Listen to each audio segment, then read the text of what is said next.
So there you have it. Good morning, Sydney. My name is Alan Smeaton. I'm from Dublin City University. I'm a computer scientist, and as the video there showed, one of the things we do in Clarity is that we record using sensors the energy consumption in a variety of homes and in some of our labs here in Dublin. And we'll be shortly doing that as well for people in Wollongong. I'm a computer scientist with a background in information management. I'm not a sensors person, but I'm particularly interested in how we capture this sensor data and how we use it for a variety of applications. The video there showed about how we apply the sensing technology for management of energy, but as we see later on, we're interested in doing other things with it. We deploy these energy monitors in some of the homes, but we also deploy it in some of the labs in the university. Let's go and have a look at some of those other deployments. So here we are in one of Dermot's labs, and as you can see, it's full of things like fume cupboards, various computers, all kind of smelly chemical stuff that material scientists tend to work with and love. And as you can guess, it uses up a fair amount of energy in its typical day-to-day activities. And this is one of the labs that we've been monitoring on a 24/7 basis, using the same energy monitoring that we use in homes. So this is the energy distribution board, or cabinet rather, and as you can see, it's full of all of the distributions and circuitry and fuses for this lab, and this is the energy monitor that we use.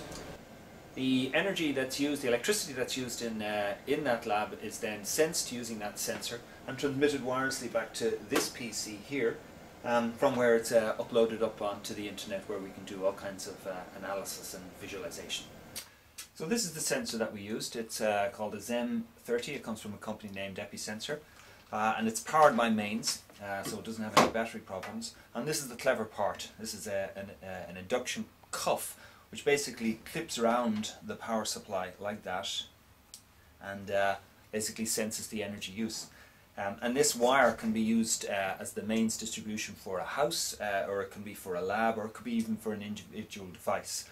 And as this senses data, what it does is it transmits it wirelessly back to a PC. And what we've been using up to now has been this kind of a PC, big heavy server thing, and that will basically gather the data, store it, format it, and then upload it to the internet. The problem with this thing here is that this uses maybe 150 or 170 watts of energy when it's in its normal mode, less when it's in sleeping mode. So it's a kind of defeatist in that what we do is we use a big heavy energy consumer in order to monitor energy usage. That was in the past. Now we're starting to use these kind of devices, and this is called a plug PC. It's a single board computer which has got runs Linux on it natively. That's just the power supply. That's the PC. These are very, very cheap. They run Linux. They're as powerful as a netbook PC. And the most fascinating and useful thing about them is that they use only 5 watts of energy consumption. And this is a heavy duty one using 5 watts. We'll shortly be moving to a version of this which uses only 1 watt of energy consumption. And that will replace the big PC with something which is much more lightweight, much more flexible, and which will gather the data from this sensor here and transmit it up to the internet. So what happens to that data when it's uploaded to our servers? Well, one of the things we can do is we can visualize it using a web interface and a web browser like this. And this is the energy usage from my mother's house. My mother's in her 80s and lives at home with my sister. And what I can do is I can just look at data for her energy usage on a live real-time basis. So as we're recording this video, it's about 9:10 in the morning, and this is what the energy usage over the last 24-hour period from midnight up to right now is. And as you can see, what we have is green bars and red bars. Red bars show where the usage is above the normal expected activity for a Tuesday morning, Tuesday the 8th of November as it is. And anytime the energy usage goes above that, it's coded as red, and when it's less, it's coded as green. What I can do is I can look back at yesterday's activity, so we can see this is kind of breakfast time, and this is dinner time, and this is normal daytime activity. It was Monday. I can look back over the previous day, Sunday. I can look back and so on, and I can see activity patterns. And normally these peaks are associated with things like kettles or electric showers or any of these heavy-duty energy consumers. I can not only look at the data on a 24-hour basis, I can start to drill down and I can look at it on an hourly basis. And this is her energy usage within the last hour. And just from looking at that pattern, I can recognize that as being a kettle and that as being a toaster. Why? Because a kettle is a very short duration, maybe 3 or 4 minutes, and a very high consumption because it's maybe a 2 kilowatt kettle. And a microwave or a toaster is typically about 800 watts, and it lasts a bit longer than the kettle boiling. So what I can do is I can start to look at the actual devices that are being used, not just the energy usage patterns, but start to drill down into the actual devices themselves. And we have that for, and that's in the case of my mother's house, we have it for many other homes. This is my home within the last while. This is me getting up early this morning to be in. This is me, I don't know, having a cup of tea late last night.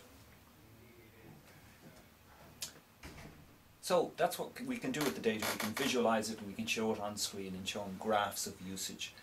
And most of that work up to now has been motivated by making people aware of their energy usage with a view to lowering their consumption and ultimately reducing ESB bills, or electricity bills. But in order to really get a handle on what that data is about and what value it is, what you'd really like to know is what's causing that energy usage. In other words, what are the appliances in the home or in the lab which are using up the electricity and causing the bills. So one of the things that I'm interested in as a computer scientist is in mining the patterns of data that are associated with individual homes, mining those patterns in order to detect the use of individual appliances. And some appliances like low energy light bulbs, etc., are very difficult because they'll only use just a handful of watts.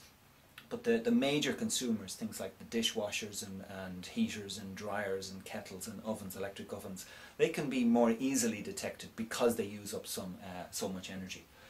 As an example, one of the things we did was we built a software algorithm which detects and mines the patterns of usage of the electric kettle in my home. And this is some data from that analysis, and it shows what the kind of things we can do. So this is a visualization of the usage for a 1 month period in my house in April of this year as it happens. And what we can see, each line corresponds to a day of the week, and each of the vertical columns corresponds to an hour. And the heat map is actually reflecting the usage of kettles in my home. So you can see that most of them are in the evening, the weekends, and then there's the typical lunchtime there for people who are at home, and breakfast and some late time there. And this gives us a much more insightful analysis to the kind of things that are happening in the home, because we can do this for kettles, we can do this for toasters, for microwaves, for ovens, etc. And now we have a much more deeper insight into the kind of things that make up the energy usage in a home. And I find this fascinating, but it's of absolutely no use or interest to anybody else because it's very personal data, it's my kettle in my home. But the mechanisms that we use for this, the software algorithms, are transferable from one home to the next to the next. And what this means is that using the ZEM30 energy monitor and the plug PC to gather usage in a home, what we can do is we can start to feed back to people the activities that are going on in their homes just from a single sensor deployed to monitor the energy. And that can be complemented by other things like these wearable cameras which sense the activity and take pictures of what people are doing, or wearable accelerometers that measure people's calorific output, or other sensors which measure their respiration rate or heart rate or activity levels, etc.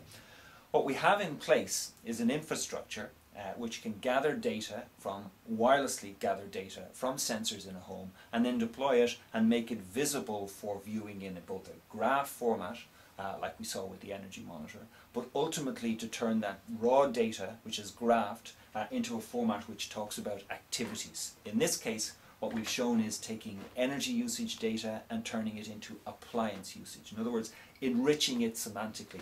And I'm a computer scientist, and this is the part in the chain where my work comes in. I will take raw data, I will apply data mining techniques and pattern recognition to that data and turn the raw data into usable information such as this.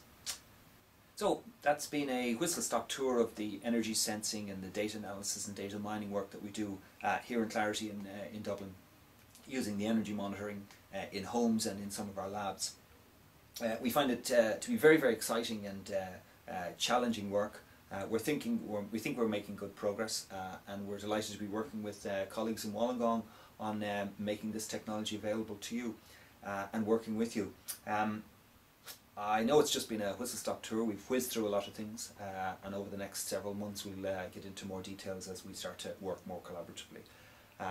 Thanks for watching. Enjoy the rest of the day.